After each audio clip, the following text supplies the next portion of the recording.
Hi guys, welcome back to my channel, or welcome for the first time. My name is Ashley and I'm flipping furniture on the side to help decrease my student debt. This week's piece, I got this commission from a former coworker, and it's a special piece to them and they just wanted to update it a little bit. So here's a look of where we started. There was a bit of water damage on the top, but it was a really good piece. It was all wood, and then the wood was covered in veneer, and a very unique veneer. I've not seen veneer in this pattern before, but it was really cool. I noticed from the get-go that it was a little rickety. There were some areas where it was starting to pull away from itself, so I knew there were things that I would have to fix in order to reinforce it all. Then there were a couple areas where the veneer was starting to peel up, but luckily it wasn't fully broken off or chipped too much in many spots. The second biggest repair was the fact that the top was starting to come off just a little bit. So I was really hoping to just reinforce everything and we can make it a solid piece again. I started with that bottom veneer since it was going to be really easy. Honestly, that's from a phone screen protector. It's just like a little pocket, and it was going to be able to slick really well into there. So I just took some of my Gorilla Wood glue, put it on the edge, and slid it underneath so that I could spread. I've also seen people use floss. I have the little stick floss. I don't have the floss that you like pull off a string. So this was the next best option for me, but it just helps to slide the wood glue further back. And then I took one of these clamps and just pinched it down, and then cleaned up the excess so there wasn't dried glue sticking out. And I let that sit overnight so that it could be fully glued down by the morning time.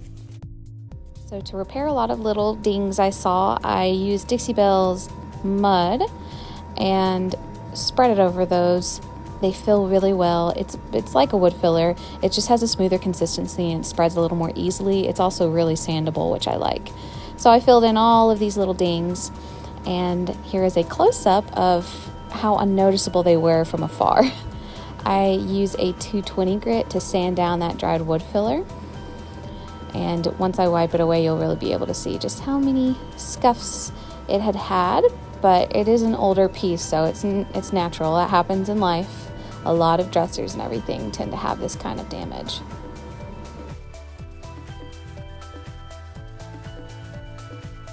Next, I decided to get sanding on the outside. The top and the two sides were going to be stained, so I started with a 180 grit. This looked like a very thin stain to me, so I didn't think it was going to take much. Unfortunately, we had terrible weather when I was able to work on these, so I had to sand inside, which I don't prefer. It gets so dusty, but I wear a mask, I wear glasses, and end up having to clean everything off in the garage afterwards, but you gotta do what you gotta do.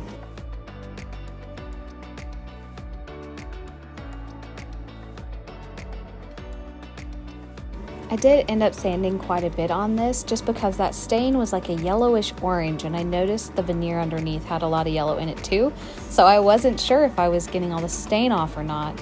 But it's very important to get all the stain off, because if you don't, whatever stain you put over it is going to show through, whether that's changing the color of your stain or it not taking the new stain really well. So I just went over it and over it and over it. Here's just a little look-see of the garage after the sanding. There was dust everywhere. It was so cloudy.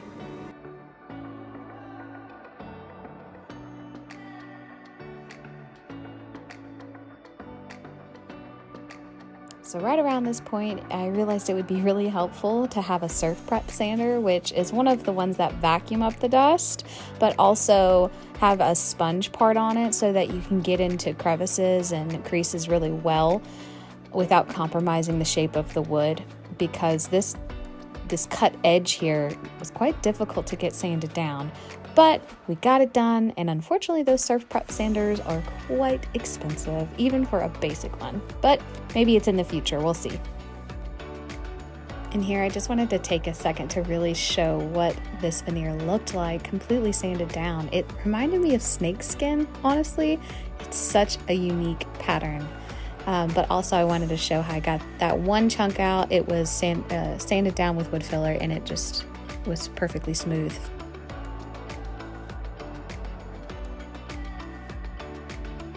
I used my No Pain gel stain in the shade of walnut because I knew that color would match pretty well with the decor. It is oil-based, and this stuff gets so sticky, so I always wear gloves when I'm doing any kind of stain. It really does stain everything. I've gotten it on my skin, and it's like impossible to wash off. So I shook up what I had left. I'm finally getting to the end of this can. It's lasted forever.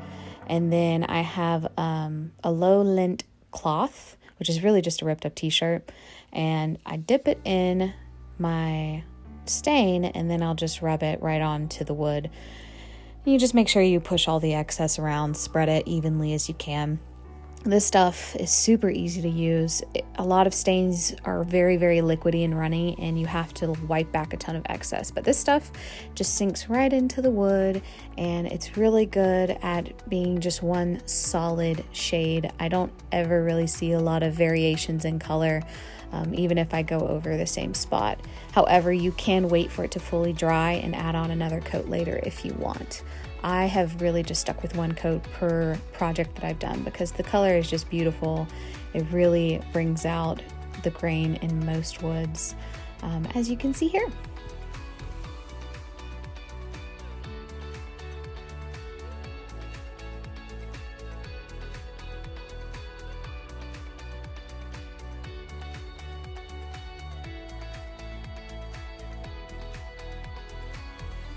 Another interesting thing is that the top of this piece was a solid plank of wood rather than a veneer. And it was a different type of wood than the veneers that are on the side. So the grain definitely looks different, and the color ever so slightly looks different. But as a whole, when all is said and done, it really actually blended pretty well together. But you'll just notice how the stain sits differently on this piece of wood. Every stain looks different on every different type of wood. It doesn't ever look exactly alike if you're dealing with different types of wood.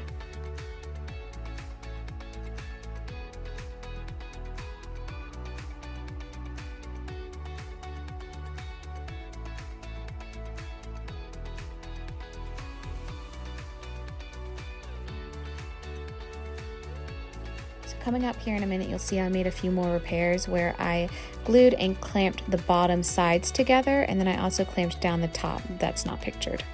In addition to that, I also added some nails to the backing of this piece. It was starting to come off.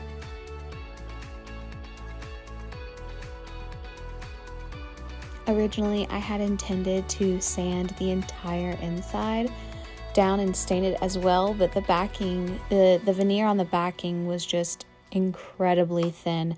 There was no real way to sand it down to a raw wood that was stainable without completely just ruining it.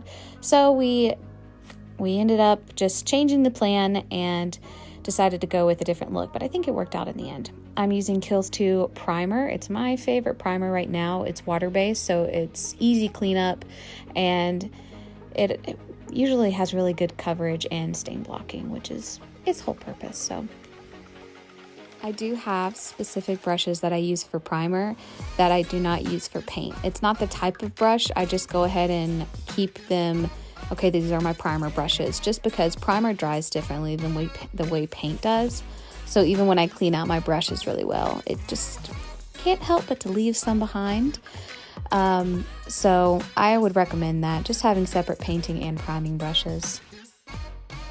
After my primer was all dry, I used Rust-Oleum chalked in linen white, and I just went back over it all. I had to do 2 coats of primer, and then I did 2 coats of the white linen, and then I did use a 220 sanding block between each layer of everything to get the smoothest finish. So you'll notice that I did go a little down on the backing, but I did not paint the entire thing. I was going to put contact paper on, and I've noticed in the past that when I do contact paper, sometimes, y'all, it's almost impossible to cut it perfectly no matter how many times you measure it or using an X-Acto knife. So I paint a little white down just to kind of conceal any edges in case my paper is not perfect. But I always do my best. I try. To complete the farmhouse look, we are using hurricane gray on the front part that used to be green. So that's what I'm showing where I'm going to put it. And I used the zebra brush. This was my first time using this one. I really liked it. Zebra brushes are so soft and they always do a really smooth finish. This particular brush just fit comfortably in the hand, so I really like it. For Dixie Belle paint, I always just shake it up to make it all thick and consistent. And then this is the sanding block. It's a 220, just showing what I use between everything. And Dixie Belle chalk paint is pretty thick, so they do recommend using water. I have the mister, and I usually spray my brush and then spray the surface lightly that I'm going to be painting. I didn't want any water getting on that stain right now though, so I did not actually spray the piece. I was just keeping my brush pretty moist.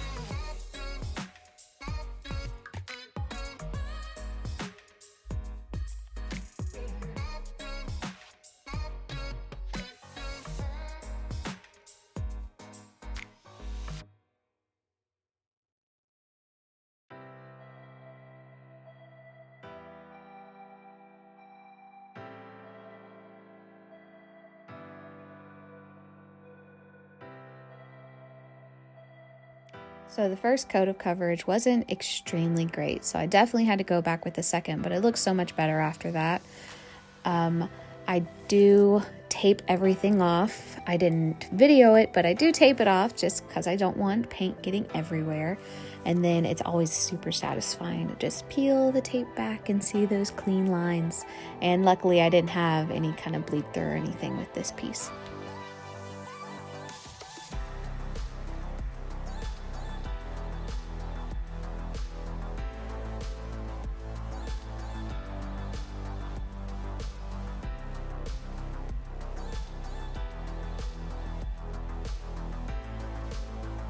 Can't stress enough, guys, being careful. Do not overload your brush with paint like I did. I dripped it on my white chalk paint, so I ended up having to go back later and touch that up. But it was just because I was starting to rush a little bit, and it was a reminder, hey, Ashley, slow down. You're getting a little sloppy. So anyway, just be careful with what you're doing. Luckily, that was an easily fixed mistake, but sometimes you can definitely make a little more work for yourself without meaning to.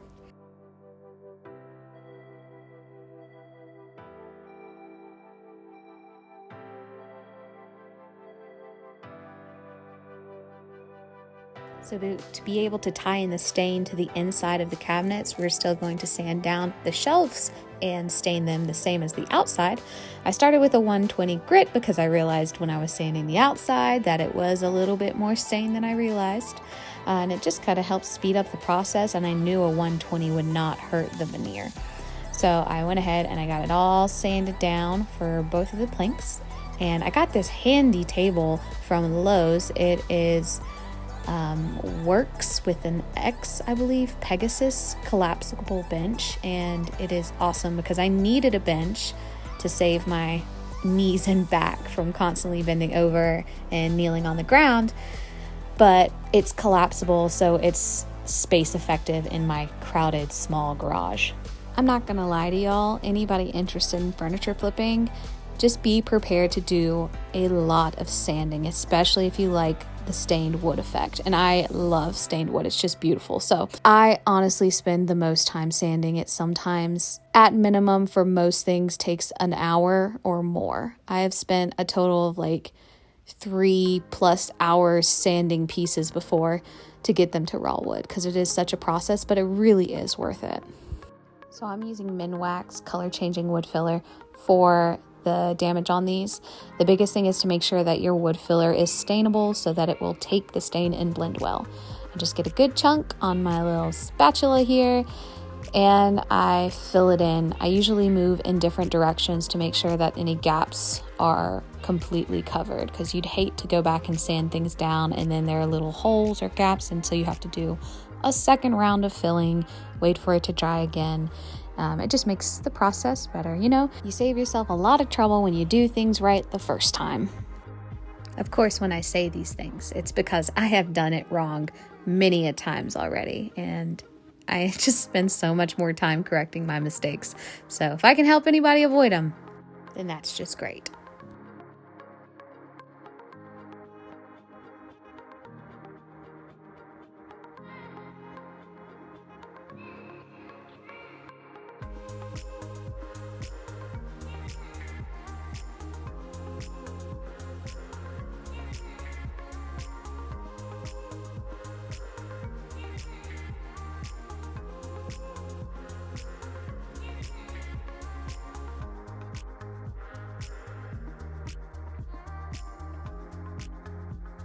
Last step before clear coating is to add the paper. I put little arrows where it should line up so that I could put it in well. After staining, I noticed a little tiny part came up on the veneer again, so I did the same thing, wet glue and clamp, let it sit overnight.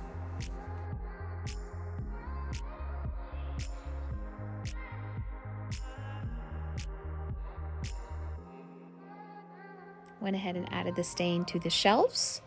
I usually give the stain, I let it sit overnight before I clear coat it just because it is oil based. But I think the can says that you should wait at least 6 hours for it to be fully dry. Either way, I like to play it safe so that I don't mess anything up, and I wait overnight.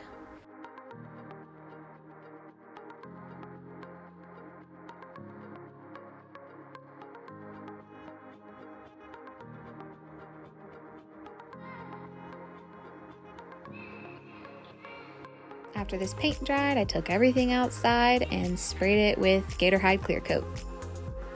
And there you have it, the complete look of this farmhouse flip hutch. It was such a fun process. It took a little while, but I am really happy with how it turned out. Make sure to let me know in the comments what you think, if farmhouse is your style, if you have any suggestions to anything that you heard me say, maybe a new technique. Please like, comment, subscribe. I really appreciate your support and the ability to grow here and help other flippers learn. Also, make sure to head over to Instagram and follow me there at Chalk It Up to Ashley. So thank you so much for watching. I really, truly appreciate it.